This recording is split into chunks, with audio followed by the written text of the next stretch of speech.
السلام عليكم ورحمة الله وبركاته. الحمد لله وحده والصلاة والسلام على من لا نبي بعد. قال الله تعالى: أعوذ بالله من الشيطان الرجيم. بسم الله الرحمن الرحيم. يا أيها الذين آمنوا أطيعوا الله وأطيعوا الرسول وأولي الأمر منكم فإن تنازعتم في شيء فردوه إلى الله والرسول إن كنتم تؤمنون بالله واليوم الآخر. وقال النبي صلى الله تعالى عليه وسلم: عليكم بسنتي وسنة الخلفاء الراشدين المهديين. আলহামদুলিল্লাহ, তারিফ ও প্রশংসা আদায় করছি সে আল্লাহ সুবহানাহু ওয়া তাআলার জন্যই, যে আল্লাহ রাব্বুল আলামিন তিনার মনোনীত ধর্ম আমাদেরকে দান করেছেন। আলহামদুলিল্লাহ, দরুদ ও সালাম বর্ষিত হোক সে রাসূলের উপর, যে রাসূলের মাধ্যম দিয়েই ইসলামের মতো পরিপূর্ণ সুন্দর ধর্ম পেয়েছি, সাল্লাল্লাহু আলাইহি ওয়াসাল্লাম। সম্মানিত নাজরিন, গতকালকে ফেসবুকের মাধ্যমে একটা পোস্ট করা হয়েছিল যে আজকে আমরা মাযহাব সম্পর্কে চার ইমাম, বিশেষ করে সোনালী যুগের চারজন বিশিষ্ট আলিম, বিশিষ্ট দাঈ এবং বিশিষ্ট ইমামগণ কি বলেছেন, যেনাদের নাম দিয়েই আজকের দিনে মাযহাব বা তাকলিদ আমরা করে থাকি। সম্মানিত নাজরিন, আজকের আলোচনাটি অনেক মনোযোগের সঙ্গে শোনার চেষ্টা করবেন এবং বিশেষ করে আপনাদের বন্ধু বান্ধব তাদের নিকটে এই ভিডিওটি পাঠানোর চেষ্টা করবেন। আজকের এই ভিডিওর মাধ্যম দিয়ে আমরা কাউকে কোনো প্রকারের গালিমন্দ করব না, এটা প্রথম বিষয়। দ্বিতীয় নম্বর কথা হলো যে আমরা কাউকে ছোট করারও চেষ্টা করব না, শুধুমাত্র সহিহ কথাগুলি আলোচনা করার চেষ্টা করব ইনশাআল্লাহ। তো সর্বপ্রথমে আমরা জেনে নিব চারজন ইমামের নাম এবং এই চারজন ইমাম কখন, কে জন্মগ্রহণ করেছেন এবং কখন এই পৃথিবী থেকে তিনারা বিদায় হয়েছেন। তো সর্বপ্রথমে ইমামে আবু হানিফা, যিনার নাম নু'মান বিন বাশির, তিনি জন্মগ্রহণ করেছিলেন ৮০তম হিজরিতে। ৮০ হিজরিতে তিনি এই পৃথিবীতে আসলেন, জন্মগ্রহণ করলেন এবং তিনি ইন্তেকাল করলেন, এই দুনিয়া ছেড়ে চলে গেলেন ১৫০ হিজরিতে। এরপর দ্বিতীয় নম্বর যিনি ইমাম ছিলেন তিনি হলেন ইমাম মালিক বিন আনাস রাহমাতুল্লাহি আলাইহি। উনি জন্মগ্রহণ করলেন ৯৩তম হিজরিতে এবং তিনি মৃত্যুবরণ করলেন ১৭৯ হিজরিতে। আবারও বলছি, ইমাম মালিক রাহমাতুল্লাহি আলাইহি জন্মগ্রহণ করলেন ৯৩তম হিজরিতে এবং তিনি মৃত্যুবরণ করলেন ১৭৯ হিজরিতে। এরপর তৃতীয় নম্বর যিনি ইমাম তিনি হলেন ইমাম মুহাম্মদ বিন ইদ্রিস শাফিঈ রাহমাতুল্লাহি আলাইহি, যিনি ইমাম শাফিঈ নাম দিয়ে পরিচিত। তিনি জন্মগ্রহণ করেছেন ১৫০ হিজরিতে এবং তিনি এই পৃথিবী থেকে বিদায় হয়েছেন ২০৪ হিজরিতে। তিনি জন্মগ্রহণ করলেন ১৫০ হিজরিতে এবং তিনি মৃত্যুবরণ করলেন ২০৪ হিজরিতে। এরপর চতুর্থ নম্বর যিনি ইমাম তিনি হলেন ইমাম আহমদ বিন হাম্বল রাহমাতুল্লাহি আলাইহি। উনি জন্মগ্রহণ করেছিলেন ১৬৪ হিজরিতে এবং তিনি মৃত্যুবরণ করলেন ২৪১তম হিজরিতে। তবে ওলামায়ে কেরামরা বর্ণনা করেছেন যে তিনার জন্মর ডেট তো ঠিক আছে, তবে মৃত্যু নিয়ে কিছু মানুষের মাঝখানে আলোচনা আছে। যেমন তিনার বিষয়ে এটা আলোচনা আছে যে তিনি ২৪১ কিংবা ২৪৩ হিজরিতে তিনি মৃত্যুবরণ করেছেন। সম্মানিত নাজরিন, আমরা এতক্ষণে জেনে নিলাম যে চারজন ইমাম কে কখন জন্মগ্রহণ করেছিলেন এবং কে কখন এই পৃথিবী ছেড়ে চলে গিয়েছেন। এখন আমরা আলোচনা করব তাকলিদ সম্পর্কে। এই চারজন ইমামকে বিশিষ্টভাবে আমরা ইমাম মেনে নিয়েছি এবং এই চারজনের নাম দিয়েই আমাদের সমাজে, আমাদের এলাকাতে বা সারা পৃথিবীতে চারখানা মাযহাব মানুষ ফলো করে থাকে। কেউ হানাফি নিজেকে দাবি করে, কেউ শাফিঈ দাবি করে, কেউ মালিকি, কেউ হাম্বলি দাবি করে। কিন্তু মজার বিষয় হলো এনারা চারজন কেউ কোনোদিন নিজেদেরকে হানাফি, শাফিঈ, মালিকি, হাম্বলি দাবি করেন নাই, বরঞ্চ তিনারা দাবি করেছেন আমরা মুসলিম, আমাদের জন্য যা করণীয় এবং আমাদেরকে যা বলতে হবে তা হলো আল্লাহ এবং আল্লাহ রসুল কি বলেছেন। এবং কি আপনারা জানলে অবাক হবেন, যেই ফিকার উপরে সমস্ত মাসলা মাসাইলকে মুরাত্তাব করা হয়েছে ওটা হয়েছে ৪০০ হিজরিতে। আমি আলোচনাগুলি করবো ইনশাআল্লাহ রেফারেন্স নিয়ে। তো সর্বপ্রথম আমরা জানার চেষ্টা করব তাকলিদ কাকে বলে এবং তাকলিদ শব্দের অর্থ কি। তাকলিদ শব্দের অর্থ যদি আমরা ডিকশনারির অনুপাতে দেখতে যাই, তাহলে তাকলিদ শব্দের অর্থ হলো গলার ভিতরে কোনো প্রকারের একটা পাট্টি বেঁধে নেওয়া, যার মাধ্যম দিয়ে আপনি কোনো দিকে নিজ ইচ্ছায় হিলাধুলা করতে পারবেন না। নিজের গলার ভিতরে কোনো রকম একটা পট্টি বেঁধে নেওয়া, যার মাধ্যম দিয়ে আপনি নিজ ইচ্ছায় কোনো দিকে হেলাধুলা করতে পারবেন না, ওকে তাকলিদ বলা হয় ডিকশনারি অনুপাতে। এবং কি ইসতিলাহি তারিফ শরীয়তের পরিভাষায় যেই তারিফ করেছেন মোল্লা আলী কারি হানাফি, তিনি তিনার নিজের কিতাব শারহ কাসিদার ভিতরে তিনি লেখেন, ওয়াত তাকলিদু কবুল কাউলিল গায়রি বিলা দলিলিন। তাকলিদের অর্থ হলো অন্য কারো কথাকে মেনে নেওয়া কোনো প্রকারের দলিল ছাড়াই, অন্য কারো কথাকে মেনে নেওয়া বিনা দলিল ছাড়াই। এটা মোল্লা আলী কারি হানাফি তিনি এর অর্থ করেছেন যে তাকলিদ শব্দের অর্থ হলো বিনা কোনো দলিলে কারো কথাকে মেনে নেওয়ার নাম তাকলিদ। সম্মানিত নাযিরিন, এই অর্থর দিকে যদি আমরা একটু লক্ষ্য করি তাহলে আমাদের জন্য বিষয়টা ক্লিয়ার হয়ে যায়। এমন একটা বিষয়ের নাম তাকলিদ যেই বিষয়ের উপর কারো কথাকে মেনে নেওয়া বিনা কোনো দলিলে, বিনা কোনো তদন্তই, এর নাম ইসলাম হতে পারে কি? ইসলাম বিনা দলিল নয়, বরং ইসলাম তো নাম হচ্ছে হুজ্জাতের, যার পিছনে প্রতিটি কথাতে দলিল আছে। প্রতিটি বিষয়ে যেখানে আল্লাহ এবং আল্লাহ রসুলের মুখের বাণী এবং আল্লাহর কালামের মাধ্যম দিয়ে দলিল পেশ করা হয়েছে। যাই হোক, আমি আরো এগিয়ে নিয়ে যাই। এই তাকলিদ কখন থেকে শুরু হলো এ বিষয় নিয়ে শাহ ওলিউল্লাহ মুহাদ্দিস দেহলভী তিনি তিনার একেবারে বিখ্যাতপূর্ণ একটি কিতাব, যে কিতাবের নাম সারা পৃথিবীর মানুষ সকলে জেনেছে, কিতাবটির নাম হলো হুজ্জাতুল্লাহিল বালেগা। এই হুজ্জাতুল্লাহিল বালেগার মধ্যে শাহ ওলিউল্লাহ মুহাদ্দিস দেহলভী তিনি বলেন তাকলিদ কখন থেকে এসেছে। তিনি বলেছেন, ইলাম, জেনে নাও, আন্নান নাস কানু কাবলাল মাইয়াতির রাবিআ, যে 400 হিজরি পর্যন্ত মানুষেরা, এটা জানার অত্যন্ত প্রয়োজন যে 400 হিজরি পর্যন্ত মানুষেরা কোনো প্রকারের তাকলিদের উপর গায়রু মুজমাইনা আলা তাকলিদিল খালিস, কোনো একজন ব্যক্তির তাকলিদের উপর দলবদ্ধভাবে তিনারা ছিলেন না। কতদিন পর্যন্ত? 400 হিজরি পর্যন্ত। আরেকটি কথা না বললেই নয়, মহানবী সাল্লাল্লাহু তাআলা আলাইহি ওয়াসাল্লাম এই পৃথিবী থেকে চলে গিয়েছেন 11তম হিজরিতে। তো 11তম হিজরি থেকে নিয়ে শুরু করে 400 হিজরি পর্যন্ত সকল ব্যক্তিগণেরা শুধুমাত্র আল্লাহ এবং আল্লাহ রসুলের কথাকেই তিনারা হুজ্জত মানতেন এবং আল্লাহ এবং আল্লাহ রসুলের কথাকেই তিনারা শরীয়ত মনে করতেন।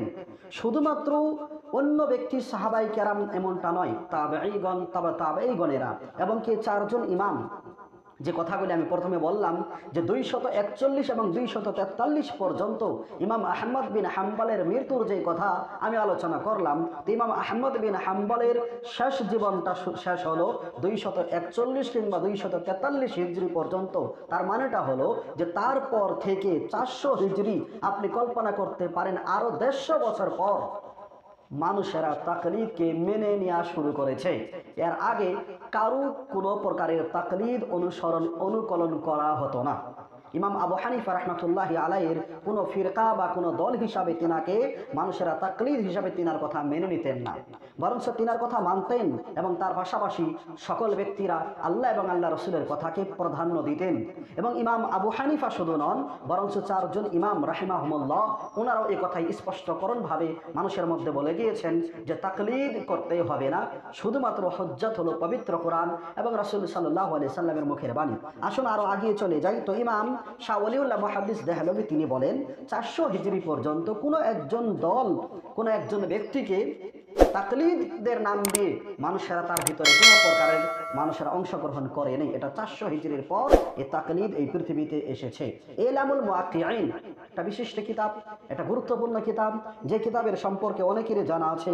ওই কিতাবের মধ্যে লেখা হয়েছে, ইন্নামা হাদাসাত হাদিহিল বিদআতু ফিল কারনির রাবি আল মাদমুআ আলা লিসানিহি সাল্লাল্লাহু আলাইহি ওয়াসাল্লাম। এই যে তাকলিদ, যেটা অনুসরণ মানুষেরা করেছে, এটা 400 হিজরির পর কুরুনে রাবি', আল্লাহ নবী সাল্লাল্লাহু আলাইহি সাল্লাম বলেছিলেন, খায়রুল কুরুনি কারনি সুম্মা আল্লাযীনা ইয়ালুনাহুম সুম্মা আল্লাযীনা ইয়ালুনাহুম। আল্লাহ রসুল সাল্লাল্লাহু আলাইহি সাল্লাম বলেছিলেন, সব থেকে উত্তম জামানা, উত্তম সময় হলো যেই সময়ে আমি রাসূল হিসেবে বেঁচে আছি। এরপর রাসূল বলেছেন সুম্মাল্লাযীনা ইয়ালুনাহুম, এরপর যে কাল, যে যুগ চলে আসবে ওটা উত্তম হবে। এরপর রাসূল বলেছেন অরপর যেটা যুগ আসবে বা যেটা সময় আসবে ওটা উত্তম হবে। এরপর রাসূল সাল্লাল্লাহু আলাইহি সাল্লাম অন্য কোনো যুগের কথা আল্লাহ রসুল সাল্লাল্লাহু আলাইহি সাল্লাম আলোচনা করেন নেই। সকলেই জানেন কুরুনে সালাসা বলতে তিনটি কাল, তিনটি সময়, পর যেটা রাবে, যেই সম্পর্কে আল্লাহ রসুল কোনো প্রকারের সার্টিফাই করেন নাই, ওই যুগ থেকেই তাকলিদ করা শুরু হয়েছে। তো সোনালী যুগের মানুষ ছিলেন ইমাম আবু হানিফা রহমতুল্লাহি আলাই, সোনালী যুগের মানুষ ছিলেন ইমাম মালিক বিন আনাস রহমতুল্লাহি আলাই, সোনালী যুগের মানুষ ছিলেন ইমাম মুহাম্মদ বিন ইদ্রিস শাফিঈ রহমতুল্লাহি আলাই, সোনালী যুগের মানুষ ছিলেন ইমাম আহমদ বিন হাম্বল, যেই যুগ সম্পর্কে রাসূল সাল্লাল্লাহু আলাইহি সাল্লাম বলেছেন ওটা উত্তম যুগ। ওই যুগের এই সমস্ত ব্যক্তিগণ, এই সমস্ত উলামায়ে কেরামগণরা ছিলেন। তো তাকলিদটা শুরু হয়েছে 400 হিজরির পর।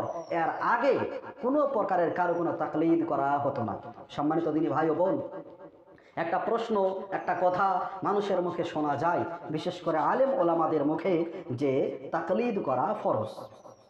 আমি আমার ছোট জ্ঞানে বুঝলাম না, যেখানে আল্লাহ সুবহানাহু ওয়া তাআলা নবীকে তিনার দায়িত্ব দিয়ে আল্লাহ তাআলা কোরআনকে সম্পূর্ণ করলেন, যেখানে শরীয়তকে সম্পূর্ণ করলেন, যেখানে আল্লাহ তাআলা বললেন আল ইয়াউমা আকমালতু লাকুম দীনাকুম, যেখানে আল্লাহ রাব্বুল আলামিন আল্লাহ তাআলা রাসূল এবং তার উম্মতের জন্য ইসলামকে পরিপূর্ণ করলেন, ওই পরিপূর্ণতার ভিতরে কোনো প্রকারের তাকলিদের সম্পর্কে আলোচনা নেই। রাসূল সাল্লাল্লাহু আলাইহি সাল্লামের হাদিসের ভিতরে কোনো প্রকারের তাকলিদের কোনো আলোচনা নেই। তাহলে তাকলিদ করা ফরজ হয় কিভাবে? যদি আপনি আমি এটা বলি যে তাকলিদ করা ফরজ, তাহলে নাউযু বিল্লাহ সুম্মা নাউযু বিল্লাহ, আপনি আমি এটা বোঝাতে চাইছি যে আল্লাহ রাসূল সাল্লাল্লাহু আলাইহি সাল্লাম শরীয়তের কথাগুলি মানুষকে জানানোর দিক থেকে তিনি খেয়ানত করেছেন। তিনার বলার প্রয়োজন ছিল যে তাকলিদ করা ফরজ, তিনি বলেন নেই। অথচ ফরজ করার ক্ষমতা শুধু আল্লাহর, কোনো বিষয়কে হারাম করার ক্ষমতা আল্লাহর, এবং কি আল্লাহ রসুল আল্লাহর আদেশ মর্মে যে কাজগুলোকে ফরজ করেছেন ওটা ফরজ, যাকে আল্লাহ রসুল হারাম করেছেন ওটা হারাম। এজন্যই তো আল্লাহ রাব্বুল আলামিন বলেছেন মা আতাকুমুর রাসূল ফাখুযুহু ওয়া মা নাহাকুম আনহু ফান্তাহু, আমার রাসূল তোমাদেরকে যা দেন ওটা তোমরা গ্রহণ করো, কেননা ওটা শরীয়ত, ওটা ফরজ, ওটা জায়েজ, ওটা হালাল। ওয়া মা নাহাকুম আনহু ফান্তাহু, এবং আমার রাসূল তোমাদেরকে যে কাজগুলির থেকে নিষেধ করেন ওই কাজ থেকে তোমরা বিরত থাকো, কেননা ওটা হারাম, ওটা গুনাহের কাজ। তাহলে যেটা ফরজ, যে ফরজ করার দায়িত্ব শুধু আল্লাহ এবং আল্লাহের রাসূলের, তবে আল্লাহ তাআলা পবিত্র কোরআনে কোথাও তাকলিদকে ফরজ বলেননি, কোথাও আল্লাহ তাআলা তাকলিদ করাকে ফরজ বলেননি, এবং কোথাও আল্লাহ রাসূল সাল্লাল্লাহু আলাইহি সাল্লাম তাকলিদ সম্পর্কে আলোচনাও করেননি, এবং এটা বলেনও নি যে তাকলিদ করা ফরজ। তাহলে সম্মানিত দিনী ভাই ও বোন, বিনয়ের সঙ্গে বলছি, তাহলে তাকলিদ করা ফরজ কোথায় থেকে হলো? এবং কি যে তাকলিদ শুরু হলো, যে তাকলিদ শুরু হলো 400 বৎসর থেকে, 400 হিজরি থেকে, ওর পূর্বে আল্লাহ রসুলের যুগ, সাহাবায়ে কেরামদের যুগ, তাবেঈনদের যুগ, তাবেঈনদের যুগ, ওই সময় নাউযু বিল্লাহ ওনাদের মতো ব্যক্তিগণেরা তাকলিদের মতো একটা ফরজ বিধানকে ছেড়ে দিয়েছেন। যে সাহাবী সম্পর্কে আল্লাহ তাবারক ওয়া তাআলা কুরআনে বলেছেন রাদিয়াল্লাহু আনহুম ওয়া রাদু আনহু, তোমাদের প্রভু তোমাদের উপর সন্তুষ্ট, তোমরাও তোমাদের প্রভুর উপর সন্তুষ্ট। তাহলে আল্লাহ তাআলা একটা ফরজ বিধান তিনারা করেন নেই, তারপরও আল্লাহ সন্তুষ্ট হলেন কিভাবে? এবং আরেকটি মজার কথা বলি, তাকলিদ শুরু হলো 400 হিজরি থেকে। তাহলে ইমাম আবু হানিফা রাহমাতুল্লাহি আলাইহির মতো একজন ব্যক্তি, যিনি জন্মগ্রহণ করলেন 80 হিজরিতে, মৃত্যুবরণ করলেন 150 হিজরিতে, তার মানে হলো তিনার মৃত্যুর 250 বছর পর তাকলিদ শুরু হয়েছে। উনি নিজেও তাকলিদের মতো একটা ফরজ বিধানকে করেননি। আপনার কি মেনে নেওয়া যায়? এরপর ইমাম মালিক বিন আনাস, উনি জন্মগ্রহণ করলেন 93তম হিজরিতে, মৃত্যুবরণ করলেন 179তম হিজরিতে। উনিও তাকলিদের মতো একটা ফরজ বিধানকে ছেড়ে দিয়েছেন, কেননা তাকলিদ তো শুরুই হয়েছে 400 হিজরিতে, ওই সময় তো তিনি ছিলেনই না। এরপর ইমাম শাফি রহমতুল্লাহি আলাই 150 হিজরিতে জন্মগ্রহণ করলেন, 204 হিজরিতে ইন্তেকাল করলেন। ওনার ইন্তেকালেরও 200 বছর পর তাকলিদ শুরু হলো। তাহলে উনিও তাকলিদের মতো একটা ফরজ বিধানকে ছেড়ে দিয়েছেন, নাউযু বিল্লাহ। যিনারা ছোট ছোট আমলগুলোকে বারবার করার চেষ্টা করতেন, যিনারা নফল কোনোদিন ছাড়েননি, নফলের সঙ্গে যিনারা সম্পর্ক করেছেন, আপনি কি মেনে নিতে পারেন যে ওনারা ফরজের মতো একটা বিধানকে ছেড়ে দিয়েছেন? এরপর ইমাম আহমদ বিন হাম্বল জন্মগ্রহণ করলেন 164 হিজরিতে, মৃত্যুবরণ করলেন 243 কিংবা 241 হিজরিতে। উনিও ফরজের তাকলিদের মতো ফরজ একটা বিধানকে পেলেন না, আমল করলেন না। তাহলে বড় বড় ইমাম হলেন কিভাবে? সাহাবায়ে কেরামরা সাহাবী হলেন কিভাবে?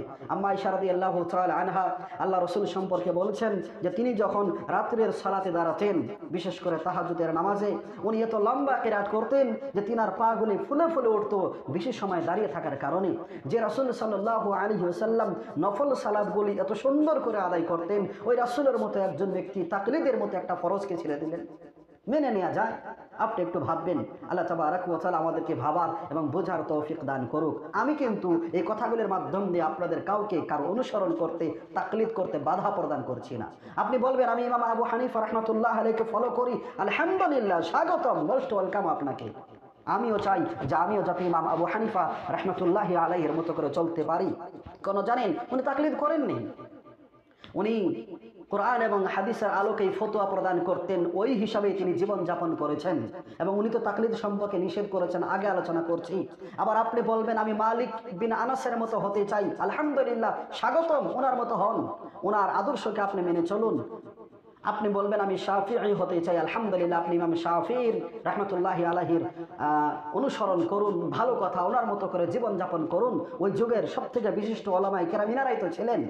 ইমাম আহমদ বিন হাম্বলের মতো আপনি হতে চান, আপনি হন, আলহামদুলিল্লাহ। তবে আমার প্রশ্ন হলো, ওনাদের নাম দিয়ে, ওনাদের দোহাই দিয়ে যে আমলগুলি আপনি করলেন, ওনাদের নাম দিয়ে ওনাদেরকে ব্যানার বানিয়ে যে আকীদা আপনি পোষণ করলেন, যে কুফরি বাক্যগুলি আপনি বলেন, যে বিদআত কাজগুলি করেন, আপনি কি গ্যারান্টি যে কথাগুলি ওনারা বলেছেন? আস্তাগফিরুল্লাহ। কখনোই কোনো ইমাম কোনো ব্যক্তিকে বিদআতের দিকে আহ্বান করেননি, কখনোই কোনো একজন ইমাম কাউকে কোনো প্রকারের শিরকের দিকে আহ্বান করেননি, কখনোই কোনো ইমাম কাউকে কোনোদিন কোনো কুফরি বাক্যর দিকে আহ্বান করেননি। বরঞ্চ তিনারা খালিস কোরআন এবং হাদিসের দাওয়াত দিয়েছেন। আপনার বোঝার ভুল যে আপনি ওনাদের নাম দিয়ে, এটা আল্লাহর দরবারে আপনাকে জবাব দিতে হবে। ওনাদের নাম যেখানে আপনি আমি ব্যবহার করে যে রাসূল সাল্লাল্লাহু আলাইহি সাল্লামের হাদিস থেকে ফিরে যাচ্ছি, যেখানে আমরা আল্লাহ তাআলার হুকুম থেকে ফিরে যাচ্ছি, ওনারা যদি আজকে জীবিত হতেন তাহলে সব থেকে দুঃখ প্রকাশ ওনারাই করতেন যে আমাদের নাম দিয়ে তোমরা কি করছো। আমরা তো কখনোই রাসূল সাল্লাল্লাহু আলাইহি ওয়াসাল্লামের বিরোধ করি নাই, আমরা তো কখনোই আল্লাহ তাআলার বিরোধ করি নাই। বরং আমরা তো সবাই বলে গিয়েছিলাম যে আল্লাহ এবং আল্লাহ রাসূলের কথার সঙ্গে যদি আমাদের কথার অমিল হয়ে যায় তাহলে আমাদের কথাকে দেওয়ালের সঙ্গে মেরে দাও। আমাদের কথার কোনো প্রকারের দাম নেই যেখানে রাসূল সাল্লাল্লাহু আলাইহি ওয়াসাল্লামের কথা আমাদের কথার থেকে আলাদা হয়। যদি আজকে জীবিত হতেন সব থেকে বেশি দুঃখ প্রকাশ করতেন যে আমাদের নাম দিয়ে তোমরা রাসূল সাল্লাল্লাহু আলাইহি ওয়াসাল্লামের হাদিসকে ছেড়ে দিচ্ছ, আমাদের দোহাই দিয়ে তোমরা সাহাবায়ে কেরামদের আমলকে ছেড়ে দিচ্ছ। আজকে তিনারা সব থেকে বেশি আফসোস করতেন। আমাদের অনেক বোঝার ভুল আছে ভাই। আমি বলছি না আপনি ইমাম শাফিঈ রাহমাতুল্লাহি আলাইহির কথা শুনিয়েন না, মানিয়েন না, মানুন। উনি যেভাবে মানতে বলেছেন ওইভাবেই তো মানতে হবে না। উনি বলেছেন যে আমার কথা এইভাবে নাও, আমরা নিচ্ছি আরেকভাবে। আমি একটা উদাহরণে বলি, আমি আপনাদেরকে বলছি যে আপনারা আমার বাড়িতে আসিয়েন না, এই সময় আপনারা জোর করে আমার বাড়ির ভিতরে ঢুকছেন, এটা কি আমার অনুসরণ করা হলো? আইম্মায়ে আরবা তিনারা সকলেই বলেছেন এইভাবে মানতে, আপনি মেনেছেন আরেকভাবে। ওনারা বলেছেন যেখানে হাদিস আলোচনা হবে ওখানে আমাদের কথার কোনো দাম নেই, আপনারা ওখানে হাদিসকে সরিয়ে দিয়েছেন, আমরা হাদিসকে সরিয়ে দিয়েছি। এটা দোহাই দিয়ে আমরা হানাফি মাযহাবের লোক, আমি সকলকে বলছি না, আমরা শাফি মাযহাবের লোক, আমরা হাম্বলি মাযহাবের লোক, আমরা মালিকি মাযহাবের লোক। অথচ যাকে নিয়ে আপনি অনুসরণ করছেন না, উনি নিজেই ওনার কথাকে ছেড়ে দিয়েছেন রাসূলের কথার সম্মুখে, উনি নিজেই ওনার কথাকে ত্যাগ করেছেন সাহাবীদের আমলের সম্মুখে। আর আপনি আমি ওনাদের কথার মাধ্যম দিয়ে দোহাই দিয়ে লুকানোর চেষ্টা করছি যে আমাদের ইমাম এইভাবে বলেছেন, আমাদের ইমাম সেইভাবে বলেছেন। বলেননি ওনারা এইভাবে, আর যদিও বলে থাকেন ওনারা ওই দায়িত্বও তুলে নিয়েছেন। ওনারা বলেছেন যে আপনি এইভাবে আলোচনা করবেন। যাই হোক, এই সম্পর্কে তাকলিদ সম্পর্কে আরো 2-4টি কথা বলছি। আব্দুল্লাহ ইবনে মাসউদ রাদিয়াল্লাহু তাআলা আনহু থেকে একটা বর্ণিত বিশেষ একটা সুন্দর কথা তিনি বলেছেন, আন আব্দুল্লাহ ইবনে মাসউদ রাদিয়াল্লাহু তাআলা আনহু আন্নাহু কানা ইয়াকুল লা ইউকাল্লিদান্না রাজুলুন রাজুলা ফি দীনিহি। মিজান শিরানির মধ্যে এই কথাকে নকল করা হয়েছে যে আব্দুল্লাহ ইবনে মাসউদের মতো বিশিষ্ট একজন সাহাবী তিনি বলতেন, কানা ইয়াকুল লা ইউকাল্লিদান্না রাজুলুন রাজুলা, একজন মানুষ যাতে কখনোই আরেকজন মানুষের তাকলিদ না করে। কিসের ব্যাপারে? ফি দীনিহি, তার ধর্মের ব্যাপারে। একজন মানুষ যাতে কখনোই অন্য একজন ব্যক্তির কোনো প্রকারের তাকলিদ না করে তার দিন সম্পর্কে, তার ধর্ম সম্পর্কে। কারণ যেখানে তাকলিদ এসেছে ওখানে ধর্মর 12টা বেজেছে। যেখানে তাকলিদ এসেছে, তাকলিদের নাম দিয়ে ধর্মকে আমরা ছিন্ন করেছি, ধর্মকে তুচ্ছ করেছি। ধর্মের দিক থেকে কোনো প্রকারের তাকলিদ হয় না, বরঞ্চ ধর্ম তো চলে দলিলের মাধ্যম দিয়ে, আর তাকলিদ তো হলো বিনা দলিলে কারো কোনো কথাকে মেনে নেওয়া। এরপর ইলামুল মুওয়াক্কিঈন আব্দুল্লাহ ইবনে মাসউদের আরেকখানা কথা, তিনি বলতেন কালা ইবনে মাসউদ রাদিয়াল্লাহু তাআলা আনহু লা ইউকাল্লিদান্না আহাদুকুম দীনাহু রাজুলা, যে তোমরা কখনোই দিনের ব্যাপারে কোনো একজন ব্যক্তির তাকলিদ করো না, কারণ তাকলিদের মাধ্যম দিয়ে দিন বোঝা যায় না, বরঞ্চ দিনের ভিতরে তাকলিদের মাধ্যম দিয়ে অনেক ভেজাল ভুল হয়ে যায়। এই জন্য তিনি কথা বারবার বলতেন। এবং কি এখন বড় কিছু কথা বলছি যে তাকলিদ সম্পর্কে আইম্মায়ে কেরামরা কি বলেছেন। তাকলিদ সম্পর্কে ফতোয়া ইবনে তাইমিয়াতে লিপিবদ্ধ করা হয়েছে যে কাদ সাবাতা আনহুম আনিল ফুকাহাইল আরবাআ, যে তাকলিদ সম্পর্কে 4 ইমামের মাধ্যম দিয়ে এটা জানা গিয়েছে, ইন্নাহুম নাহুন নাস আন তাকলিদিহিম, যে তিনারা মানুষদেরকে তিনাদের তাকলিদ করা থেকে নিষেধ করেছেন। ফতোয়া ইবনে তাইমিয়াতে লিপিবদ্ধ যে ইমামগণের মাধ্যম দিয়ে জানা গিয়েছে তিনারা নিজেই তিনাদের তাকলিদ করতে নিষেধ করেছেন, এবং তিনারা আদেশ করেছেন ওয়া আমারু ইদা রাআউ কাওলান ফিল কিতাবি ওয়াস সুন্নাহ আকওয়া মিন কাওলিহিম আন ইয়াখুযু বিমা দাল্লা আলাইহিল কিতাবি ওয়াস সুন্নাহ ওয়া ইয়াদউ আকওয়ালাহুম। তিনারা বলেছেন যে যদি তিনাদের কথা আল্লাহ এবং আল্লাহ রসুলের বিরোধ হয়ে যায় তাহলে তিনারা আদেশ করতেন যে কিতাব অর্থাৎ কোরআন, সুন্নাহ, আল্লাহ রসুলের হাদিস যেটা বলছে ওটাকেই তোমরা গ্রহণ করিও। ইমামগণের মাধ্যম দিয়ে স্পষ্টকরণ হয়েছে যে কোনো ব্যাপারে আল্লাহ এবং আল্লাহ রসুলের কথা যদি স্পষ্ট হয় তাহলে কারোভাবেই কোনোভাবেই কারো কোনো তাকলিদ করা যাবে না। এবং তিনারা বলছেন ওয়ায়াদউয়া আমওয়া আকওয়ালাহুম, তিনাদের কথাকে ছিঁড়ে ফেলতে, যে আমাদের কথার কোনো প্রকারের দাম নেই।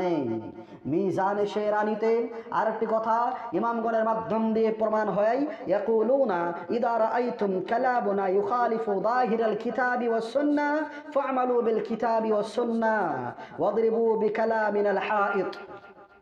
এ কথার অনেক দাম। তিনারা বলতেন যদি তোমরা কোনোদিন হে পৃথিবীর মানুষ দেখতে পাও যে আমাদের কথা বিরোধ হচ্ছে কোরআন এবং হাদিসের, আমরা বলছি একদিকে, কোরআন এবং হাদিস বলছে আরেকদিকে, তাহলে তোমরা কি করবে? ওই সময় ফা'মালু বিল কিতাবি ওয়াস সুন্নাহ, ওই সময় আমাদের কথা মানতে হবে না, ওই সময় তোমরা আমল করবে আল্লাহ তাআলার কিতাব এবং রাসূল সাল্লাল্লাহু আলাইহি সাল্লামের হাদিসের উপর। এরপর তিনারা আরো বলতেন ওয়াদরিবু বিকালামিনাল হাইত, আমাদের কথাকে দেওয়ালের সঙ্গে ওয়ালের সঙ্গে মেরে দিও, আমাদের কথা তোমরা নিক্ষেপ করে ফেলে দিও, আমাদের কথার কোনো দাম নেই যেখানে আল্লাহ এবং আল্লাহ রাসূলের বিরোধ হয়। এই সম্পর্কে আকদুল জাইয়্যিদ নামে একটি কিতাব, ওই কিতাবের মধ্যে স্পষ্ট হয়েছে ফাইন্নাহা উলাইল ফুকাহা কুল্লুহুম কাদ নাহাউ আন তাকলিদিহিম ওয়া তাকলিদি গায়রিহিম, যে তিনারা অর্থাৎ ওলামায়ে কেরামগণেরা, এই ইমামগণেরা তিনারা নিষেধ করতেন তিনাদের তাকলিদ করতে, ওয়া তাকলিদি গায়রুহুম, এবং ওনারা ব্যতীত অন্য কারো তাকলিদ করতেও তিনারা নিষেধ করতেন। এটা স্পষ্ট হয়ে যায় যে কোনো ইমাম তিনারা নিজেদের কিংবা অন্য কারো ব্যক্তির তাকলিদ করার আদেশ তিনারা কখনোই দেন নেই। এর থেকে আপনাকে আমাকে ফিরে থাকতে হবে। আসুন ইমাম আবু হানিফা রাহমাতুল্লাহি আলাইহি বিশেষ করে এই তাকলিদ সম্পর্কে কি বলেছেন। আকদুল জাইয়্যিদ নামক কিতাব, যেখানে শাহ ওলিউল্লাহ মুহাদ্দিস দেহলভী এই কিতাব সম্পর্কে বলেন, সুইলা আন আবি হানিফা রাহমাতুল্লাহি আলাইহি, ইমাম আবু হানিফা রাহমাতুল্লাহি আলাইহি কে জিজ্ঞাসা করা হলো ইদা কুলতা কাউলান, আপনি যখন কোনো কথা বলবেন, ওয়া কিতাবুল্লাহি ইউখালিফুহু, এবং ওই সময় যদি আল্লাহ তাআলার কিতাব আপনার কথার বিরোধে চলে যায়, আপনি যেই দিকে বলেছেন ওই দিকে যদি না হয়, অন্য দিকে যদি কোরআন বলে, তাহলে কি করা হবে? কালা, ইমাম আবু হানিফা রাহমাতুল্লাহি আলাইহি বলেছেন উতরুকু কাউলি বিকিতাবিল্লাহ, তাহলে আল্লাহ তাআলার কিতাবের সম্মুখে আমি আবু হানিফার আমার কথার কোনো দাম নেই, আমার কথাকে তোমরা ছিঁড়ে দাও, আমার কথাকে তোমরা ফেলে দাও, যেখানে আল্লাহর কথা আমার কথার বিরোধ হয় সেখানে মানতে হবে আল্লাহ তাবারাক ওয়া তাআলার কথা। এরপর ফাকিলা ইদা কানা খাবরু রাসূল ইউখালিফুহু, যদি আল্লাহ রাসূল সাল্লাল্লাহু আলাইহি সাল্লামের কোনো কথা আল্লাহ রসুলের কোনো হাদিস যদি আপনার কথার বিরোধ হয় তাহলে আমরা কি করব? কালা ইমাম আবু হানিফা রাহমাতুল্লাহি আলাইহি বলেছিলেন উতরুকু কাউলি বিখাবরি রাসূল, তাহলে জেনে নাও ওই সময় আমি আবু হানিফার কথাকে তোমরা ছিঁড়ে ফেলে দাও এবং কি আল্লাহ রসুল সাল্লাল্লাহু আলাইহি সাল্লামের কথার উপরেই আমল করিও। এটাই তো আমরা বলি যে যেখানে আল্লাহ তাআলা রসুলের কথার বিরোধ হয় সেখানে পৃথিবীর কোনো ব্যক্তির কথা মেনে নেওয়া যাবে না, ওর নাম ঈমান নয়। যেটা ইমাম আবু হানিফা রাহমাতুল্লাহি আলাইহি আব্দুল জাইয়িদ নামক ওই কিতাবে তিনার এই ভাষ্যকে প্রকাশ্যভাবে লেখা হয়েছে যে তিনি বলেছেন যেখানে আল্লাহ রসুলের কথা আমার কথার বিরোধ হয় সেখানে আল্লাহ রসুলের কথাকেই মেনে নিতে হবে। এবং কি তিনাকে আরো বলা হলো ফাকিলা ইদা কানা কাউলুস সাহাবা ইউখালিফুহু, যদি কোনো ব্যাপারে সাহাবীদের কোনো কথা কিংবা তাদের আমল আপনার কথার বিরোধ হয় ওই সময় আমরা কি করব? ইমাম আবু হানিফা রাহমাতুল্লাহি আলাইহি বলেছিলেন কালা উতরুকু কাউলি, আমার কথাকে তোমরা ছেড়ে দাও বিকাউলি সাহাবা, সাহাবীদের কথার সম্মুখে। আমার কথার কোনো দাম নেই যেখানে সাহাবায়ে কেরামরা যে কথা বলেছেন, আমার কথা যদি কোনো দিন কোনোভাবে সাহাবীদের বিরোধ হয় তাহলে আমার কথা তোমাদেরকে মানতে হবে না।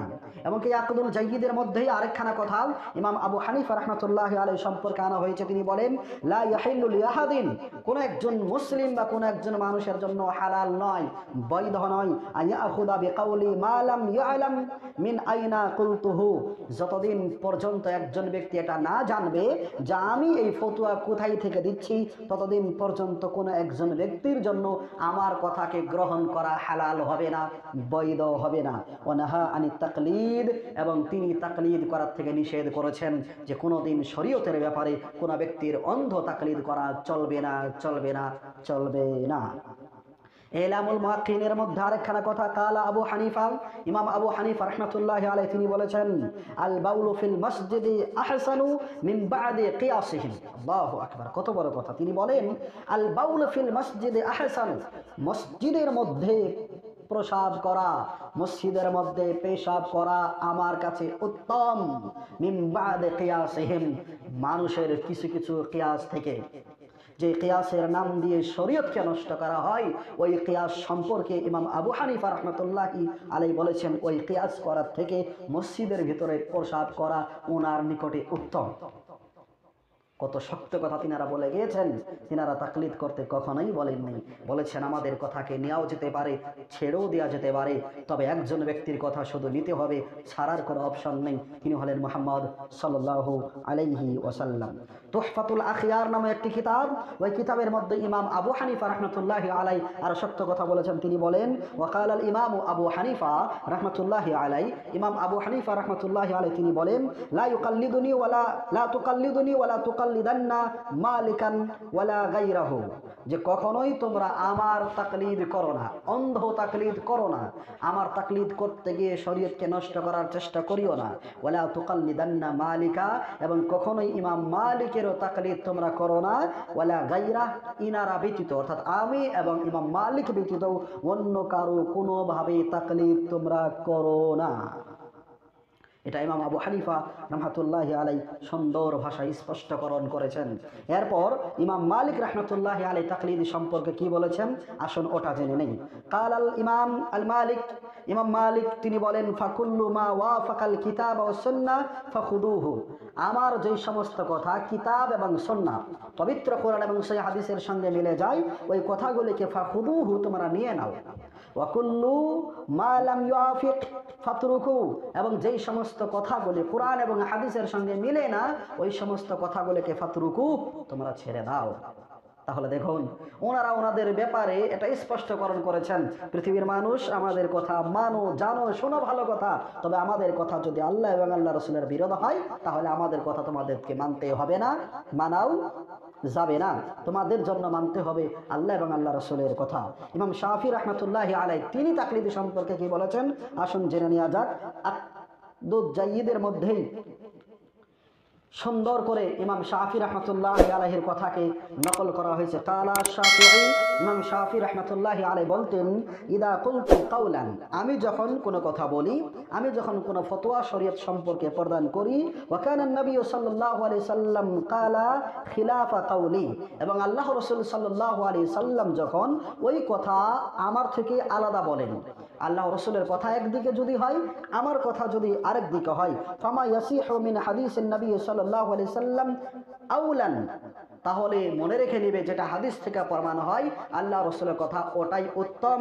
ফালা তুকাল্লিদুনি, তো ওই সময় কখনোই তোমরা আমার তাকলিদ করো না। ইমাম শাফি রহমতুল্লাহি আলাইহি সুন্দর করে নিজের তাকলিদ করার থেকে নিষেধ করেছেন, বলেছেন যেখানে আল্লাহ রসুলের কথার সঙ্গে আমার কথার মিল নেই ওখানে আমি ইমাম শাফির কথার কোনো দাম নেই।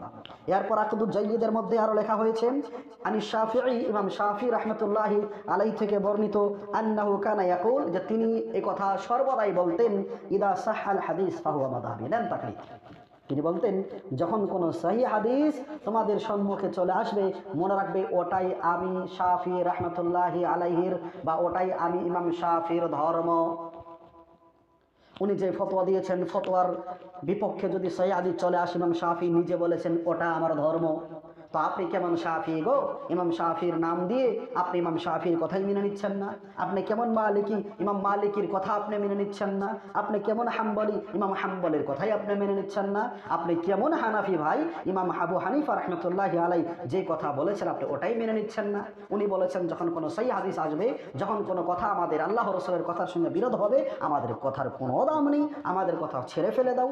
আমরা কি করেছি? আমরা ওনাদের কথাকে আঁকড়িয়ে ধরেছি, এবং কি যেই কথাগুলি ওনার নাম দিয়ে আঁকড়িয়ে ধরেছে আমার পূর্ণ বিশ্বাস এই কথাগুলি ওনার নয়।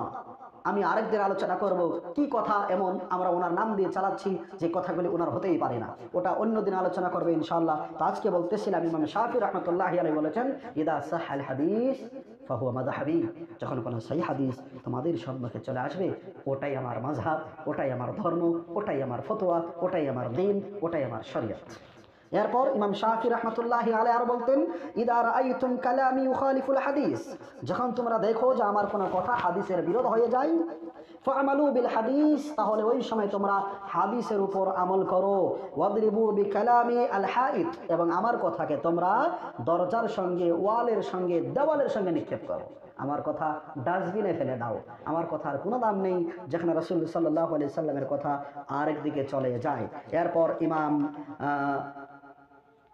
আহমদ বিন হাম্বল তিনি বলতেন, আকদুল জাইয়িদের মধ্যে এই কথাকে লিপিবদ্ধ করা হয়েছে, ওয়াকানাল ইমাম আহমদ ইয়াকুল লাইসা লিআহাদিন মাআল্লাহি ওয়া রাসূলিহি কালাম, কোন একজন ব্যক্তির কথা আল্লাহ এবং আল্লাহর রাসূলের সঙ্গে মিশ্রিত হতেই পারে না। যেখানে আল্লাহর কথা আছে ওখানে পৃথিবীর কোনো কথা চলবে না, যেখানে রাসূলের কথা আছে ওখানে কারো কোনো কথা চলবে না। এটা ইমাম আহমদ বিন হাম্বল স্পষ্ট ভাষায় তিনি বলেছেন।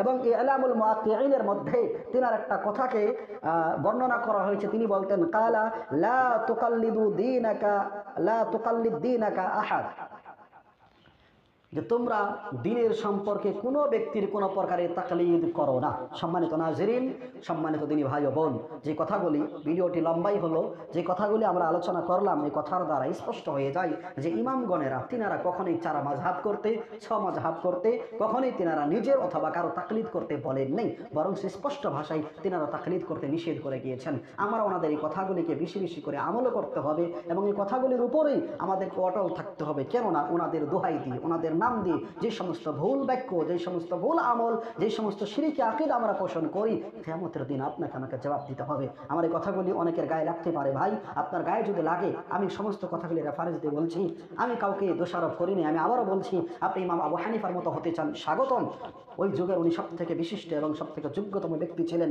ইমাম মালিকের মতো হতে চান, আপনাকে মোস্ট ওয়েলকাম। ইমাম শাফির মতো হতে চান, আপনাকে মোস্ট ওয়েলকাম। ইমাম আহমদ বিন হাম্বলের মতো হতে চান, আপনাকে মোস্ট ওয়েলকাম। তবে আমার একখানা প্রশ্ন আপনার নিকটে থেকে যাবে, সেটা হলো ওনাদের নাম দিয়ে, ওনাদের রাস্তায় চলার নাম দিয়ে যেই মিথ্যা ভুল ভাল যে কথাগুলিকে আমরা মেনে নিচ্ছি, যেভাবে আমরা চলার চেষ্টা করছি, এ কথা ওনারা কখনোই বলেন নেই। অমন করে চলতে ওনারা কখনোই বলেননি। ওনারা কখনোই বলেননি আল্লাহ এবং আল্লাহ রাসূলের বিরোধ করতে। ওনারা কখনোই বলেননি হাদিসকে কোনোভাবেই সেটাকে ছেড়ে দিতে, বরং সে তিনারা তো এটাই বলেছেন, হাদিস যেখানে আসবে ওখানে আমাদের কথার কোনো দাম নেই, কোরআনের আয়াত যেখানে আসবে ওখানে আমাদের কথার কোনো দাম নেই। আল্লাহ সুবহানাহু ওয়া তাআলা পবিত্র কোরআনে রাসূল সাল্লাল্লাহু আলাইহি সাল্লাম সম্পর্কে স্পষ্ট ভাষায় পবিত্র কোরআন সূরা নিসা সূরা নম্বর 4 আয়াত নম্বর 80-তে আল্লাহ তাবারক ওয়া তাআলা বলেছেন, মাইয়ুতি'আর রাসূলা ফাকাদ আতা আল্লাহ, যারা আল্লাহ রাসূলের অনুকরণ করলো তারা যেন সরাসরি আল্লাহ তাআলার অনুকরণ করলো। এবং আল্লাহ তাবারক ওয়া তাআলা এই পবিত্র কোরআন সূরা নিসা সূরা নম্বর 4 আয়াত নম্বর 59 এর মধ্যে আল্লাহ তাআলা বলছেন, ইয়া আইয়ুহাল্লাযীনা আমানু আতিউল্লাহ ওয়া আতিউর রাসূল, হে ঈমানদার ব্যক্তিরা তোমরা আল্লাহ তাআলার অনুসরণ করো, অনুকরণ করো, ওয়া আতিউর রাসূলা, এবং আল্লাহ রাসূলের অনুসরণ করো, ওয়া উলিল আমরি মিনকুম। অনেকে আয়াতটাকে তাকলিদের সঙ্গে জড়িয়ে দেয়। বোঝার একটা বিষয় আমি বলি, দেখুন আল্লাহ তাআলা নিজের ব্যাপারে যখন বলেছেন আতিউ শব্দ ব্যবহার করেছেন, আতিউল্লাহ। রাসূলের সম্পর্কে যখন বলেছেন তখন আল্লাহ তাআলা বলেছেন ওয়া আতিউর রাসূলা। তবে ইমামগণ, ওলামায়ে কেরাম, মুহাদ্দিসিনে কেরাম, সারা পৃথিবীর বুজুর্গানে দিন, ওদের সম্পর্কে আল্লাহ তাআলা যখন বলেছেন তখন আতিউ শব্দ আল্লাহ তাআলা ব্যবহার করেননি। আপনি কি বলতে চান আল্লাহ তাআলা ভুলে গিয়েছেন? নাউযুবিল্লাহ। না, আল্লাহ তাআলা বোঝাতে চাইছেন যেখানে আল্লাহ এবং আল্লাহ রাসূলের কথা আছে ওখানে পৃথিবীর কোনো ব্যক্তির কোনো দাম নেই। এজন্য আল্লাহ তাআলা ওখানে আতিউ শব্দ ব্যবহার করেননি। আল্লাহ তাআলা বলেছেন ওয়া উলিল আমরি মিনকুম, তোমাদের মধ্যে জ্ঞানী ব্যক্তি যে, তোমাদের মধ্যে ইমাম যে, তোমাদের মধ্যে যিনি দিন শরীয়ত বুঝেন, ওর কথাকেও তোমরা মানো। এরপর আল্লাহ তাবারাক ওয়া তাআলা আরো স্পষ্ট করেছেন ফাইন তানাযাতুম ফি শাইইন, কোন একটা মাসলা নিয়ে, ছোটখাটো বড় যে কোনো একটা মাসলা নিয়ে যদি তোমাদের মধ্যে কোনো দ্বন্দ্ব হয় তাহলে তোমরা ফারুদ্দুহু ইলাল্লাহি ওয়া রাসূল, তাহলে সেটাকে আল্লাহ এবং আল্লাহ রাসূলের নিকটে ফিরিয়ে দাও। ওখান থেকে যেই ফয়সালা হবে ওটাকেই মেনে নেওয়া হবে। ইমাম শাফি রাহমাতুল্লাহি আলাইহির অনেক কথা ইমাম আবু হানিফার সঙ্গে মিল নেই, ইমাম আবু হানিফার অনেক কথা ইমাম শাফির সঙ্গে মিল নেই। চারজন ইমামের মধ্যে অনেক ভেজাল আছে, ওই সম্পর্কে অন্যদিন আলোচনা করবে ইনশাআল্লাহ। ইমাম আবু হানিফার প্রিয় ছাত্র ইমাম মুহাম্মদ, ইমাম ইউসুফ, আবু ইউসুফ, ওনাদের সঙ্গে ওনাদের শিক্ষকের অনেক কথাই মিল নেই। তাহলে এই সমস্যাগুলি সমাধান কি দিয়ে হবে? তাকলিদ দিয়ে কখনোই হবে না। এই সমস্যাগুলি সমাধান হবে আল্লাহ তাআলার কিতাব দিয়ে এবং আল্লাহ রাসূলের মুখের জবানি হাদিসের মাধ্যম দিয়ে। এবং রাসূল সম্পর্কে আল্লাহ তাবারাক ওয়া তাআলা আরো বলেন, পবিত্র কোরআন সূরা নিসা সূরা নম্বর 4 আয়াত নম্বর 65, আল্লাহ তাআলা বলেন ফালা ওয়া রাব্বিকা লা ইউমিনুনা হাত্তা ইউহাক্কিমুকা ফিমা শাজারা বাইনাহুম, ততদিন পর্যন্ত আমি আল্লাহ আমার জাতের দিব্যি দিয়ে কসম দিয়ে বলছি, ততদিন পর্যন্ত একজন ব্যক্তি পরিপূর্ণ মুমিন হতে পারে না যতদিন পর্যন্ত হে রাসূল আপনার কথাকে তারা একেবারে চোখ বন্ধ করে মেনে না নেবে। তো শরীয়তের নাম হলো আল্লাহ তাআলার কথাকে স্মরণ করা, শরীয়তের নাম হলো আল্লাহ রাসূলের কথা অনুপাতে জীবনযাপন করা। এই দুইটি বিষয়ের মধ্যে আল্লাহ তাআলা কখনোই তাকলিদের কথা বলেননি, রাসূল কখনোই তাকলিদের কথা বলেননি। আপনি পৃথিবীর সকল ব্যক্তির কথা মানতে পারেন, নিষেধ নেই, যদি ওই কথাগুলি আল্লাহ এবং আল্লাহ রাসূলের কথার সঙ্গে মিলে যায়। সারা পৃথিবীর কথা আপনাকে ছাড়তে হবে যদি তাদের কথা আল্লাহ এবং আল্লাহ রাসূলের সঙ্গে মিলে না যায়। যে কথা চারজন ইমামগণেরা বলেছেন, এই দিক থেকে যদি দেখা যায় কোনো তাকলিদই নেই। যদি ওনাদের কথা আল্লাহ এবং আল্লাহ রাসূলের সঙ্গে মিলেছে আলহামদুলিল্লাহ, আমরা সেটাকে গ্রহণ করেছি। যদি ওনাদের কথা আল্লাহ এবং আল্লাহ রাসূলের সঙ্গে কোনো জায়গাতে মিলে নেই, আমরা ওটাকে ছেড়েছি। ওটা ওনারাই বলেছেন যে আমাদের কোনো কথা মিলে গেলে ওটাকে গ্রহণ করো, যদি আমাদের কথা রাসূলের সঙ্গে না মিলে যায় ওটাকে তোমরা ছেড়ে দাও, ওর থেকে নিজেকে দূরে রাখো। যাই হোক, আল্লাহ তাবারাক ওয়া তাআলা আমাদের সবাইকে এই কথাগুলি বোঝার এবং কোরআন এবং হাদিসকে আঁকড়িয়ে ধরে কোরআন এবং হাদিসের উপর আমল করে আল্লাহ রাব্বুল আলামিন মুসলিম মুমিন হিসাবে বেঁচে থাকার আল্লাহ তাআলা তৌফিক দান করুক, আল্লাহুম্মা আমিন। সর্বশেষে আপনাদের নিকটে আরেকখানা আবেদন করব, আপনারা এই কথাটি, এই ভিডিওটি বেশি বেশি করে আপনার বন্ধু বান্ধব সোশ্যাল মিডিয়াতে আপনি এই ভিডিওটি শেয়ার করুন। হতে পারে আপনার কোনো একটা কথা আপনার এই ভিডিওর মাধ্যম দিয়ে, আপনার এই শেয়ারের মাধ্যম দিয়ে একজন ব্যক্তি হইতে পারে যে তিনি হয়তো ভুল বুঝে আল্লাহ এবং আল্লাহ রাসূলের পথে ফিরে আসবেন, তিনি হয়তো ইমামগণের সত্য কথাগুলির উপর আমল করবেন, তিনি হয়তো ইমামগণেরা যে কথা বলেছেন ওই কথার উপর আমল করবেন। এটা আপনার জন্য সাদাকায়ে জারিয়া হবে ইনশাআল্লাহ। আল্লাহ তাআলা আমাদের হামি ও মদদগার হোক। আল্লাহ তাআলা আমাদেরকে ইহকাল এবং পরকালে আল্লাহ তাআলা আমাদেরকে কামিয়াব করুক, আল্লাহুম্মা আমিন। আখিরান আকুলু কওলি হাদা আস্তাগফিরুল্লাহ লি ওয়া লাকুম ওয়া লিজামিল মুসলিমিন। আসসালামু আলাইকুম ওয়া রাহমাতুল্লাহি।